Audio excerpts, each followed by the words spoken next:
आज हम बनाने जा रहे हैं बहुत ही अलग स्टाइल की कढ़ाई, लेकिन इतनी मज़ेदार होगी कि एक बार तो बनानी आपको पड़ेगी ही। कढ़ाई को बनाने के लिए सबसे पहले मैंने 1 कटोरी ऑयल को गर्म कर लिया है। जैसे ही अच्छे से गर्म हो जाता है उसमें मैंने 1 किलो चिकन को शामिल किया है और साथ में ही मैं शामिल कर दूंगी 1 खाने का चम्मच नमक को।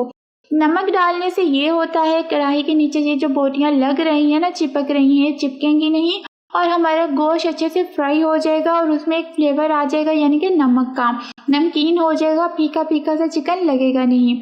इनको हमने अच्छे से फ्राई कर लेना है, इतना फ्राई करना है कि इसके ऊपर निशान आ जाए ब्राउन से। ठीक हो गया, इसका पानी खुश्क हो चुका है और ये चिकन क्रिस्पी हो चुका है इस टाइम।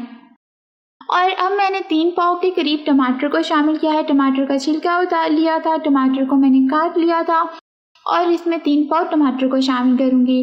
अच्छा, इसकी मेन बात इस कढ़ाई की ये है, अदरक लहसुन और प्याज को आपने शामिल नहीं करना और बहुत आराम से बन जाएगी। अब ये मसाले देख लीजिए, 1 खाने का चम्मच मिर्चें हैं, 1 खाने का चम्मच सूखे धनिया का पाउडर है और थोड़ी सी हल्दी है। नमक आपने पहले ही शामिल कर लेना है और इसमें मज़ीद नमक की ज़रूरत नहीं है।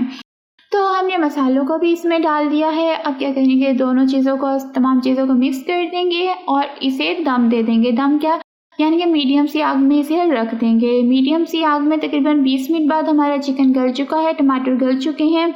अब इस मसाले को हम अच्छे से भूनेंगे, क्योंकि टमाटरों के साथ ही आपने इसकी बुनाई करनी है। जब आपने इसमें दही को शामिल करना है, उस दही की इतनी ज़्यादा बुनाई नहीं होगी, लेकिन आपने टमाटरों के साथ इसे अच्छे से भून लेना है। जैसे ही हमारा चिकन अच्छे से भूना जाएगा तो अब हम इसमें शामिल करेंगे अपने दही को, जो कि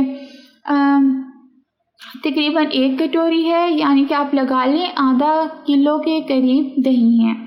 तो दही को आपने इसमें तेज़ आग में आपने इसे 5 मिनट पकाना है। इससे क्या होगा, दही का बहुत अच्छा फ्लेवर आएगा, लेकिन आपने दही को बिल्कुल खुश्क नहीं कर लेना। मैं आपको साथ साथ दिखाती रहूँगी।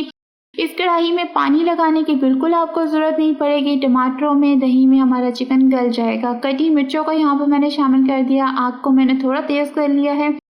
और अब मैं क्या कर रही हूँ, जैसे मेरा दही अच्छे से खुश्क नहीं हुआ, यानी कि उसने ग्रेवी सी छोड़ी है और ये ऑयल आ चुका है ऊपर, दही तकरीबन वो वाटर जो है उसका खुश्क हो चुका है। और ये देखिए मैंने गार्निश कर दिया है अदरक, नींबू और क्या कहते हैं, हरे धनिया से। तो बहुत शानदार सी आपकी कढ़ाई बनके तैयार हो चुकी है। ज़रूर ट्राई कीजिएगा और मुझे बताइएगा आपको किस तरह की लगी है। और इसी तरह की अच्छी अच्छी वीडियोस के लिए आपको ये चैनल सब्सक्राइब करना ही होगा।